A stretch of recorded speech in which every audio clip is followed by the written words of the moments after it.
ಅಮ್ಮ ಸ್ವಲ್ಪ ನೀವು ಸ್ವಲ್ಪ ನಿಂತ್ಕೊಳ್ಳಿ ಬಾ ನೀವು ಹಂಗೆ ನಿಂತ್ಕೊಳ್ಳಿ ನಿಮ್ಮ ಫೋಟೋನ ಇರಲಿ ಮಾ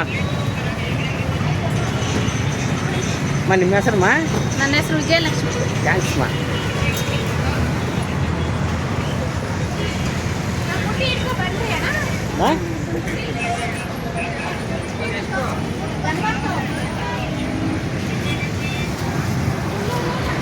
ನೋಡಿ ಇವೆಲ್ಲ ನಾವು ಮಾರ್ಕೆಟ್ಗೆ ಇದೆಲ್ಲ ಸ್ವಲ್ಪ ರೇಟ್ ಹೇಳ್ತೀರಾ ಗೋರಿ ಹಬ್ಬಕ್ಕೆ ಹೋಗುತ್ತೆ ರೇಟ್ ಹೇಳ್ಬೇಕಾ ಇದು 150 140 ಕೊಡ್ತೀವಿ ಇದು 150 ಇದು 200 180 ರುಪೀಸು 280 ರುಪೀಸು ಇದು 160 ಇದು 250 ಇದು 100 ರುಪೀಸ್